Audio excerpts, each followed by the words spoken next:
Hello everyone, welcome to संसार study. इस video में 14 जुलाई 2021 से रिलेटेड करंट अफेयर के इंपॉर्टेंट क्वेश्चन हम डिस्कस करेंगे, जो आपके आने वाले exam SSC, bank, railway, state PCS, NDA, UP triple SC, UPSC आदि कम्पिटेटिव एग्जामों में इंपॉर्टेंट होंगे। हेलो दोस्तों, सबसे पहले आप इन क्वेश्चनों का आंसर कमेंट बॉक्स में लिख कर दीजिए। पहला क्वेश्चन है, निम्नलिखित में से कौन सी अंतरिक्ष एजेंसी पृथ्वी की कक्षा में दुनिया का पहला लकड़ी का उपग्रह वीज़ा वुडसैट लॉन्च करेगी।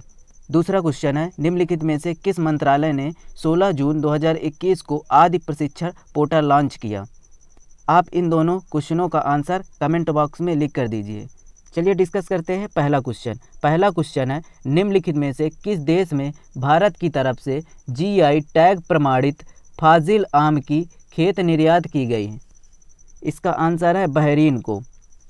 पश्चिम बंगाल के मालदा जिले से प्राप्त भौगोलिक पहचान प्रमाणित फाजिल आम की एक खेप बहरीन को निर्यात की गई है। बहरीन की राजधानी मनामा है और बहरीन की मुद्रा बहरीन दिनार है। अब जान लेते हैं जीआई टैग के बारे में। तो जीआई टैग का फुल फॉर्म होता है जियोग्राफिकल इंडिकेशन टैग।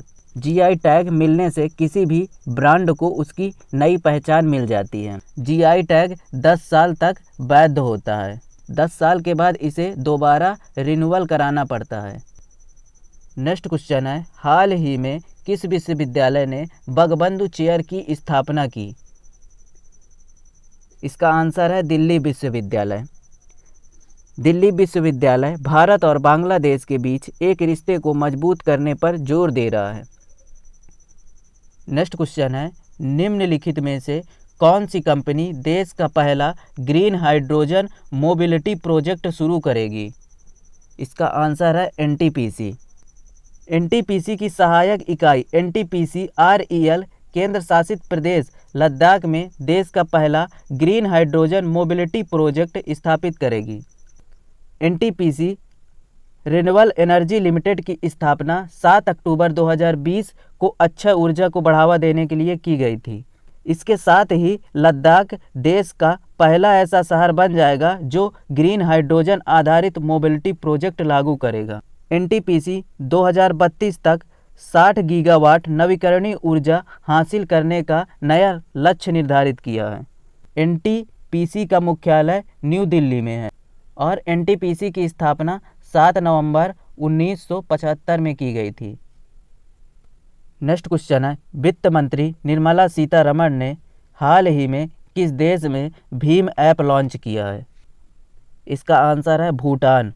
भारत में डिजिटल पेमेंट की नींव कहा जाने वाला भीम ऐप ने अब भारत से बाहर भी अपने कदम रख लिए हैं। National payment corporation of India का भीम ऐप अब भूटान में भी प्रयोग किया जा सकेगा। भीम भारत का दूसरा पेमेंट ऐप है जिसे भूटान में लॉन्च किया गया है। इससे पहले रुपे कार्ड को भूटान में लॉन्च किया गया था।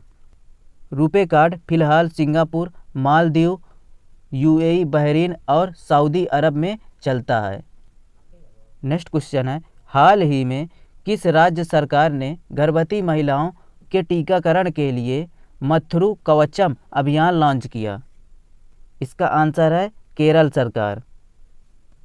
केरल में गर्भवती महिलाओं के टीकाकरण के लिए मथुरु कवचम अभियान लॉन्च किया गया। इसके माध्यम से राज्य के सभी गर्भवती महिलाओं को कोरोना वैक्सीन लगाई जाएगी। केरल की स्थापना 1 नवंबर 1956 में हुई थी। केरल की राजधानी तिरुवनंतपुरम है। केरल के गवर्नर आरिफ मोहम्मद खान हैं। केरल के मुख्यमंत्री पिनराई विजयन हैं। नेक्स्ट क्वेश्चन है, हाल ही में पूर्व खिलाड़ी यशपाल शर्मा का निधन हो गया, वह किस खेल से संबंधित हैं। इसका आंसर है क्रिकेट। पूर्व भारतीय बल्लेबाज वह 1983 विश्व कप में क्रिकेट टीम के सदस्य रहे। यशपाल शर्मा का 66 साल की उम्र में हार्ट अटैक से निधन हो गया। 1978 में अंतर्राष्ट्रीय क्रिकेट में डेब्यू करने वाले यशपाल ने भारत के लिए 37 टेस्ट 42 वनडे मैच खेले। वह 1983 विश्व कप में दूसरे सर्वाधिक रन बनाने वाले खिलाड़ी थे। नेक्स्ट क्वेश्चन है, T20 क्रिकेट में सर्वाधिक रन बनाने वाले खिलाड़ी कौन बन गया? इसका आंसर है क्रिस गेल। वेस्ट इंडीज़ के खिलाड़ी क्रिस गेल T20 क्रिकेट में सर्वाधिक रन बनाने वाले खिलाड़ी बन गए हैं।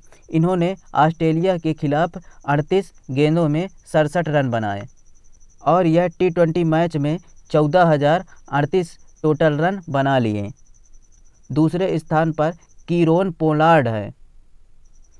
इन्होंने T20 मैच में 10,836 रन बनाए।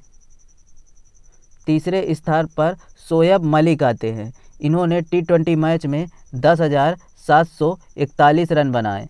चौथे स्थान पर डेविड वार्नर आते हैं। इन्होंने T20 मैच में 10,017 रन बनाए। नेक्स्ट क्वेश्चन है, हाल ही में भारत ने किस देश के साथ मिलकर लोअर अरुण हाइड्रो इलेक्ट्रिक परियोजना के लिए समझौता ज्ञापन पर हस्ताक्षर किए? इसका आंसर है नेपाल। नेपाल में विद्युत और निवेश बोर्ड के तहत सतलुज जल विद्युत निगम के बीच नेपाल में 679 मेगावाट की लोअर अरुण जल विद्युत परियोजना के लिए एक समझौता ज्ञापन पर हस्ताक्षर किए गए। नेक्स्ट क्वेश्चन है, हाल ही में किस देश में ऑक्सीजन ट्रैक फटने से लगने वाली आग में कम से कम 54 लोगों की मौत हो गई? इसका आंसर है इराक में। इराक के नसीरिया स्थित कोविड-19 अस्पताल में कथित तौर पर ऑक्सीजन ट्रैक से आग लग गई, जिसमें कम से कम 54 लोगों की मौत हो गई। इराक की कैपिटल बगदाद है और यहाँ की करेंसी इराकी दिनार है। नेक्स्ट क्वेश्चन है, इनमें से किस लेखक ने वन इंडिया गर्ल पुस्तक लिखी? इसका आंसर है चेतन भगत। नेक्स्ट क्वेश्चन है, केसरिया स्तूप कहाँ अवस्थित है? इसका आंसर है बिहार में। केसरिया स्तूप बिहार में स्थित है और यह बौद्ध धर्म का प्रतीक है। नेक्स्ट क्वेश्चन है, भारत के किस शहर में राष्ट्रीय डॉल्फिन अनुसंधान केंद्र स्थापित किए जाने की घोषणा की गई? इसका आंसर है बिहार की राजधानी पटना में। बिहार की राजधानी पटना में राष्ट्रीय डॉल्फिन अनुसंधान केंद्र स्थापित करने की घोषणा की गई। बिहार के पटना में राष्ट्रीय डॉल्फिन अनुसंधान स्थापित किए जाने की घोषणा की गई। इस केंद्र का खुलना लुप्तप्राय गंगा नदी डॉल्फिन के संरक्षण के लिए एक महत्वपूर्ण कदम होगा। इस प्रोजेक्ट डॉल्फिन को प्रोजेक्ट टाइगर की तर्ज पर शुरू किया गया था। बिहार के राज्यपाल फागू चौहान हैं और बिहार के मुख्यमंत्री नीतीश कुमार हैं और बिहार की राजधानी पटना है।